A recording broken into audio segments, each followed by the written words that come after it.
borderline red herring. The red herring fallacy. And how does this apply to your experience in a relationship with somebody with borderline personality disorder?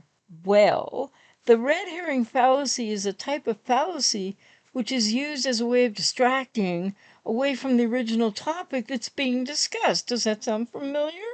This is something, the red herring fallacy, this is something frequently done almost continuously in relationships by people with BPD, not consciously, of course. Their behavior, their projections, their accusations are leading you to false conclusions about how it's your fault. What did you do? Why is this happening? In these relationships that are impossible with people with BPD, the borderline red herring, it's distracting you from what really is and why what is. What is that? It's this red herring fallacy that has so many people with codependency so stuck and ruminating on the person with BPD. Hi there, my name's ajmahari, and I have 33 years of experience helping people heal and recover from BPD, NPD, relationship breakups, relationship types of all sorts, and also recovering from codependency, and many other things as well. Please check out my website at ajmahari.ca. There will be new information coming up there, much more in depth on BPD, NPD, ASPD, sadistic personality, which they haven't put in the DSM, dark triad, dark tetrad. If you'd like to book a session with me, you can also do that at ajmahari.ca. Please, if you haven't subscribed yet today and you find my content helpful, please do subscribe. Hit that notification bell, hit all, so you'll get all the uploads. Are you the ex of somebody with BPD now? You still in the relationship? It's getting really rough. You're walking on the eggshells. You're on the emotional roller coaster, and you just don't know what it is you're doing so wrong all the time, because it's really not you. But the borderline's telling you, like, you should have done this, you should have done that, how'd you do this, why'd you do this? And yeah, you're in this role, whether you realize it or not, of, you're the emotion regulation object and tool and such. And you can't regulate their emotions for them because they're changing all the time. And so, what do you think about these relationships? What do you think about this relationship? What do you think about whatever iteration you're in? Recycling, ghosted right now, just getting hoovered, waiting for a hoover, hoping for a hoover, trying to hoover them, watching their social media. Why do borderlines do what they do? Why is everything okay one minute, next minute they're gone? Or they monkey branch to somebody. They betray you in so many ways. Why do they do all of that? I have videos on all those things on this channel, by the way. But why do they do all these things? Well, here's the thing about that. That in aggregate, I've broken down in videos, why do they abandon you?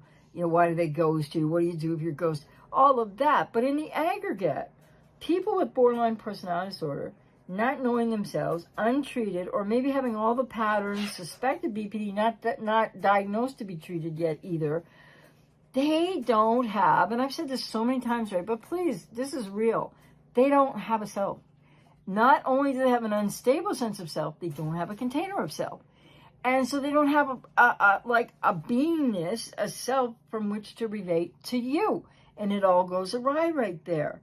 But more than my going in depth here or talking about what the borderline's doing, why, because I have lots of those videos on this channel if you care to look around, then what I really want to say here is, what can you do about trying to make sense out of things that don't make sense, that the borderline in your life might have just said or done or given you some reason for, well, if only you didn't do this or you did that, so now I can't be with you, or you're awful because of whatever, and all this projective stuff, and you're taking it in maybe, and you're thinking, oh, wow, I got to do better, or you want them back. Well, why does this always happen? Yes, always. Over and over and over again. So even in the on-offs, if you stay in the relationship, why is it you can never please the borderline? Does it matter why on their side? No. Put that aside for a second. Why can't you? Because every time you try, it's not good enough for them, is it? And no matter how much you give, no matter how much you do, No matter how much you might regulate them, you're trying to rescue them and you're enabling them and you're trying. Well, people with BPD and red herrings, okay? And people with BPD don't know, they might intellectually, but emotionally they're not aware that everything that is so black and white to them, life and death, relationship on, relationship off, it's all about red herrings. It doesn't mean that they don't have a lot of triggered emotional dysregulation inside and a whole lot of things that are affecting them that you can't understand or figure out. And you really can't, and you won't, and it won't help the relationship. So these red herrings, what do I mean by that? Well, you know those moments like you come home from work and you're happy to see, the person in your life with BPD, whether it's a male or female. And they're not at all happy to see you because you're 2 minutes or 5 minutes late. How dare you? You don't love me. You don't care about me. Like you because they feel abandoned by that. But they don't know that. So, in essence, you're being 2 to 5 minutes late becomes a red herring. And then the next time they're really angry, or, maybe they're throwing things at you and all this horrible behavior that is really not good for you to be around, and it's really affecting you in negative ways, maybe they're yelling at you, screaming at you, throwing things at you, or maybe they're really quiet and they just go away, and or they ghost you, and they don't want to talk about it. And what is it? It's always, among other things, the borderline red herring. It's the projected out, unconscious, whatever it is, but you just did something that they felt abandoned by. Or you were being so nice and so kind and so loving, they couldn't handle it. Literally, engulfment anxiety. So you get really close and it's nice? Well, no, they can't handle that either. And they don't have the emotional intelligence, they don't have the maturity, and they haven't learned how to communicate their own needs or use the word I. Like, I actually feel this and I know what it is, and I need this and I know what it is, or I'm sorry I hurt you because I did this, that, and the other. No, none of that's there. It's red herring stuff. It's, well, they can't say, well, we got too close and now I'm feeling controlled, and they might yell about that, feeling controlled, but they're like not specific at all because they really don't know what they're feeling. They're feeling so much, and a lot of it is coming triggered from their past, and then it comes into the here and now, and they're acting like you caused it, and you didn't cause it, but that's what they're telling you. So what is the borderline red herring? It's, well, you were 3 minutes late. You were 5 minutes late. How dare you? You don't really love me. Oh, cuddling and hugging, watching TV is very nice. Get away from me. Why do you always have to be touching me? What's the matter with you? You're so needy. Because now they're feeling engulfed. Because people with BPD can't manage closeness and then some distance. Moving in and moving out. Which sounds so simple, doesn't it? For the rest of us. But no, for people with BPD, that goes to the deeper approach avoidance conflict, the dichotomous thinking, the lack of trust, the lack of self, all of these things. But here's what I want you to focus on right now. That everything that's coming from that person with BPD, even though maybe they're legitimately suffering, etc., the way that they treat people is inexcusable.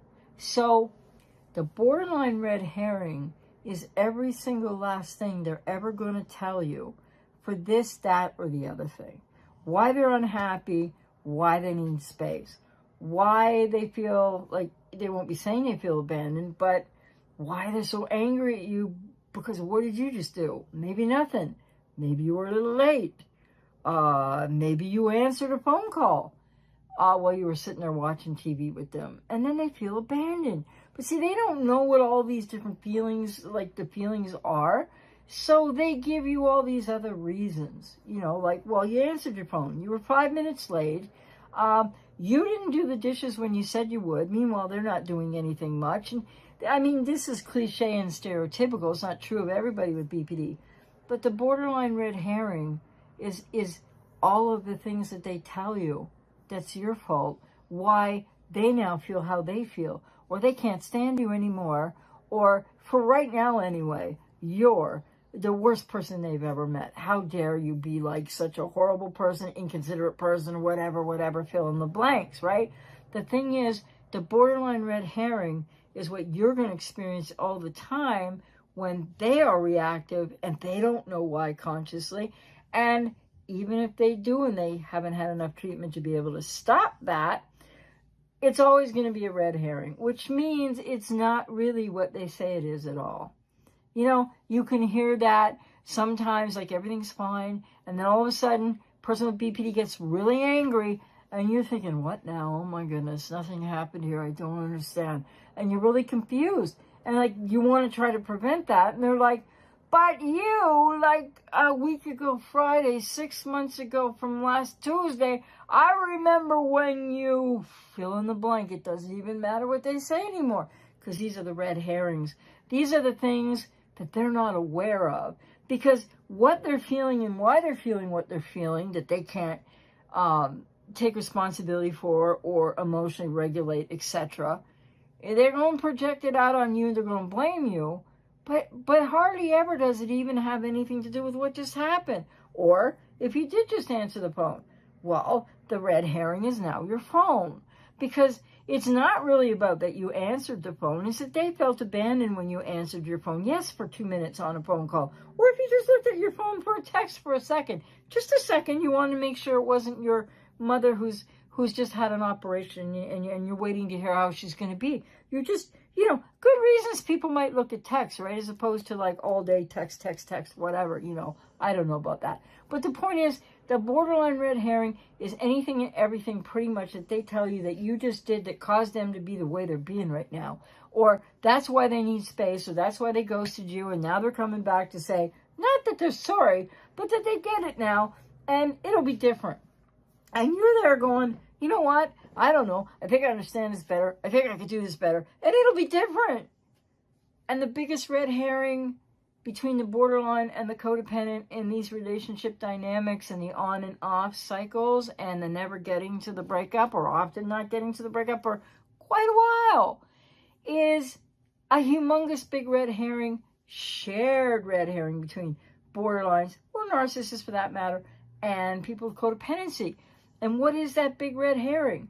That everything is about this moment, everything is about this person, whichever way, borderline or codependent or narcissist, whatever. Everything is about this person and my need for them.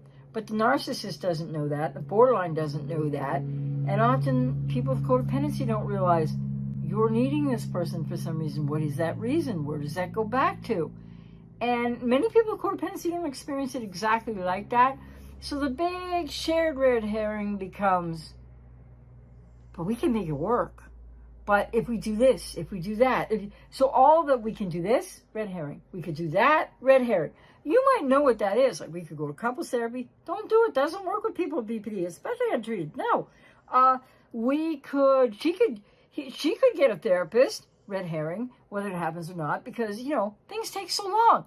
Once you've had your moment in the sun with the borderline, with the idealization phase, etc., and you've experienced some good from them, they have good traits, they're fragmented people, and I don't mean self-states or DID like somebody out there every 10 seconds. No, they're fragmented people, so they have a fragmented off ego, child state, so they don't have a self. And the thing is, the shared red herring in it all is that you as a codependent think, we can make it okay, and the borderline thinks if only you would do this and this and this for me, and stop that and that and that. They're all red herrings, right?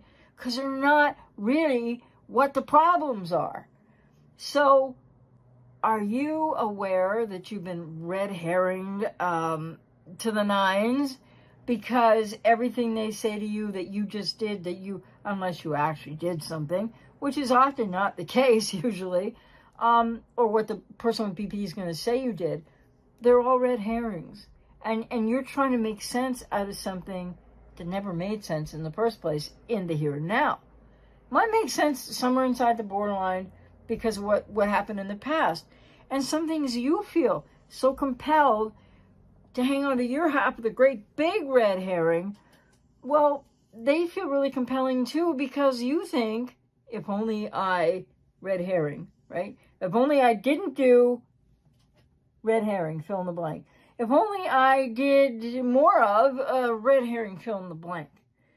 Because no matter what you do, the borderline, untreated or undiagnosed patterns of, is going to always have something that's not working because of what they're going through inside and their repetition compulsions from childhood adverse experience, and then some more primal than the childhood adverse experience that causes codependency. The red herrings, BPD and codependent relationships in the red herrings, the borderline red herring. It's never, hardly ever, maybe once in a blue moon even, it's rare that whatever the borderline is saying to you is actually what just happened. And so it's all about red herrings. But you're trying hard to understand what? Like you'll get accused of something and like you didn't do it. Or if there is something that they're complaining about that you did do, it wasn't like you did it like the way they think you did it or to hurt them or something. All these red herrings. And don't forget the big shared red herring. They've got a hold of half of it. You got a hold of half of it, metaphorically speaking, called, well, if only this red herring fill in the blank, if only that red herring fill in the blank, it could work out. But these relationships don't work out. And once you've had your moment in the sun and that initial idealization and honeymoon phase, if you got it, lots of people don't even get that from the person with BPD. If you got that, then after that it was probably, like I said before, torrential rain and storms and maybe a little sunshine. But the base bottom line of all this is these relationships don't work out. People with codependency need to get in their own healing recovery process. People with BPD need to go to years and years of therapy. And anything in between that you might believe or that you're focusing on or ruminating about or trying to figure out or make sense of, because, wow, there's no logic with this person with BPD. What are they talking? Well, it's all red herring stuff because it doesn't even matter what it is because it isn't what it is in the here and now. That's happening massively for people with BPD and not as massively, but in a different way for people with codependency. So the dynamic dance there is the borderline is unconsciously seeking reparation for what happened to them and loss of self in childhood. And the codependent, in their repetition, in your repetition compulsions, you also in an unconscious way, your inner child is relating to this person with BPD because there's something similar, not necessarily the same, but something similar you're re-experiencing with the borderline and all these red herrings that goes back to your childhood. So whether a person has BPD or whether it's a codependent in these relationships that don't work, and when you get ghosted or when you get discarded or when you just can't take it anymore because you're exhausted and, you're just worn out, but you still want it to work. You have to let go of the red herrings. You have to realize that this is just relational. I don't mean just to minimize, but it's absolutely relational impossibility. It just is. There's many reasons for that. I've shared them in other videos, and I could make a long list for you in a video if people wanted that. But do those reasons matter as much as the reasons that you're abandoning yourself? That you think your answer is this person over here? Because it isn't. And nobody should ever be your world. Just like people with BPD are looking for you to be their identity, their world, their everything. And yet the second you try to give them something, big red herring of like, they don't know how to receive it, but they don't consciously know that they don't know how to receive it. So it just isn't good enough. And then the red herrings start flying at you like, well, because you did this and because you did that, because you didn't do that. Well, if you just didn't say that way, it's all relational impossibility. And I would say the majority of it can be sort of the responsibility of people with BPD who don't know themselves, etc., and really need to get help. But codependents have some responsibility too, not for the way that they treat you, but why are you still there? Or why do you want to go back again? Or why do you want to go back the first time or back again? What do you need to know more about inside of yourself? Because what's driving you to think that this is going to work? Why would you be hanging on to half of a red herring and believing that if you just smash your half of the red herring with the borderline's half of the red herring, somehow you'd have a relationship that would work? What do you think?